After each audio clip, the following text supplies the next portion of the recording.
À 7h47, l'interview vérité d'Europe 1. Thomas, vous recevez ce matin Philippe Martinez, le secrétaire général de la CGT. Grosse journée pour lui avec les grèves nombreuses prévues aujourd'hui, avec le débat sur le code du travail, sur les 35 heures. L'heure est grave, alors ce matin promis, Philippe Martinez arrête la langue de bois. Bonjour Philippe Martinez. Bonjour, c'est pas mon style la langue de bois. Eh ben tant mieux, alors il va y avoir des embouteillages, on l'a entendu, il y en a déjà, de la pagaille, des écoles fermées, des avions qui ne décollent pas, des taxis qui s'énervent. Qu'est-ce qui fera selon vous que cette journée de mobilisation sera réussie ? Évidemment, c'est le nombre de grévistes et les participants dans les manifestations. Et plus généralement, c'est le débat qui s'engage sur la situation principalement des fonctionnaires, mais plus globalement sur la situation des salariés, le problème de la feuille de paye. Mais c'est compliqué parce qu'il n'y a pas de mot d'ordre commun. Alors au-delà de l'instant, il en sort quoi ? On a l'impression que ces journées sont des coups d'épée dans l'eau, ça agace tout le monde. Le gouvernement courbe le dos et puis il continue sa route, non ? Il y a un vrai mot d'ordre commun, c'est la question du pouvoir d'achat. Et d'ailleurs, je note que chez les taxis, c'est le même problème.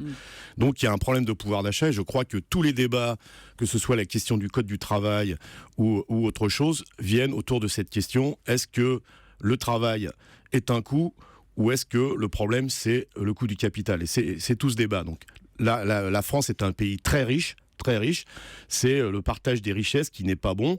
Je vous rappelle qu'en 2014, 231 milliards d'euros ont été versés sous forme de dividendes aux actionnaires. C'est ça le problème, et donc c'est autour de ça qu'il faut débattre. Et je pense mais c'est quoi l'étape d'après par rapport à la mobilisation d'aujourd'hui ? Qu'est-ce qui se passe demain, après-demain, les jours d'après ? Écoutez, pour les fonctionnaires... il y a des rendez-vous, ils vont se revoir en fonction de la mobilisation d'aujourd'hui, et il y a d'autres initiatives qui sont prises dans le privé. Je sais que par exemple les Renault sont en grève jeudi autour des questions de salaire, donc on va réfléchir. L'idée, c'est qu'à partir des problèmes de chaque corporation, chaque entreprise, eh bien on puisse fédérer ces luttes, on puisse faire converger ces luttes pour qu'on règle définitivement cette question du pouvoir d'achat qui est le problème majeur. Vous attendez une participation très forte dans la fonction publique, par exemple ? Vous avez un chiffre ? J'ai pas de chiffre encore, mais on sent une mobilisation. Vous mettez la barre où, par exemple ? C'est pas le principe de la barre. La question, c'est comment on discute avec les fonctionnaires, comment on discute avec les salariés.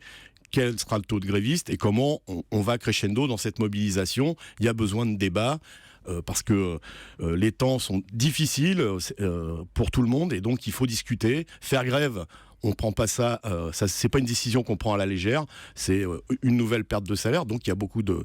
Mais on sent une mobilisation importante. Je vous rappelle que ça fait presque 6 ans que le point d'indice n'a pas été augmenté pour les fonctionnaires. Alors justement, on en vient à ce rendez-vous salarial pour les fonctionnaires qui aura lieu le mois prochain. Maryse Lebranchu, la ministre de la fonction publique, a dit que le dégel du point d'indice n'était pas exclu. Est-ce que vous pouvez nous en dire plus ? Parce que j'imagine qu'on se parle en coulisses. Est-ce que vous savez ce qu'elle va annoncer ? Non, on ne se parle pas en coulisses. Moi, ce que j'ai entendu, c'est la définition du mot dégel qui est... Je sens que le gouvernement ne veut pas faire d'efforts. Vous n'y croyez pas, vous, au dégel le mois prochain ? Ni dégel, ni redout. Il y a besoin d'une vraie discussion. Aujourd'hui, les fonctionnaires demandent des augmentations de salaire. Il faut savoir que le salaire minimum dans la fonction publique est à peine 1% au-dessus du SMIC, alors qu'il était à 6% au-dessus du SMIC il y a encore 20 ans. Donc il y a un tassement des salaires vers le bas, et c'est ça qu'il faut discuter. Donc quelle répartition des richesses ? Au lieu de donner de l'argent aux entreprises, les grosses en général, pour alimenter les dividendes aux actionnaires, investissons dans le service public, c'est ça le vrai débat. Donc vous ne croyez pas du tout le gouvernement ? Vous pensez qu'il est déjà en pré-campagne pour l'année prochaine, quand Maryse Lebranchu dit on va discuter, pourquoi pas ? Vous n'y croyez pas ? C'est dur d'avoir un gouvernement audible, hein. On entend des choses le lundi du président de la République et on entend des choses le vendredi sur le code du travail du ministre de l'économie. Donc il faut plus de visibilité dans la parole du gouvernement. Et bien justement, la réforme du code du travail, hier Robert Badinter, juriste et conscience de la gauche, a fait ses propositions, 61 principes essentiels. Bon, en gros, pas touche aux 35 heures, pas touche au CDI, vive l'égalité de salaire homme-femme, les heures sup restent majorées. Le code du travail n'a pas besoin de principes, il a besoin de règles.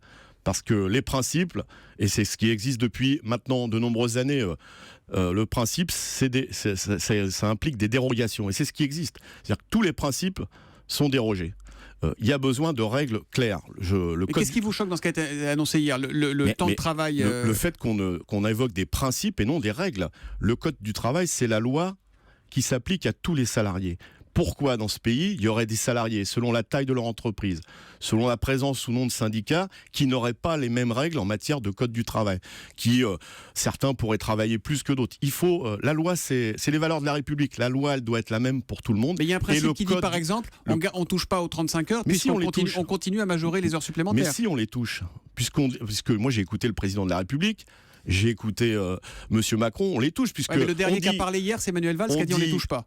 On dit on les touche pas, mais en entreprise, on peut déroger. Ça veut dire qu'on les touche. Ça veut dire que selon l'entreprise, on fait ce qu'on veut.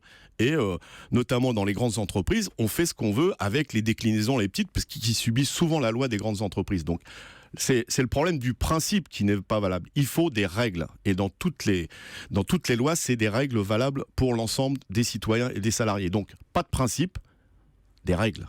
Claires, nettes, précises. Encore confiance dans ce que dit le gouvernement aujourd'hui ? Il y a un problème de cacophonie.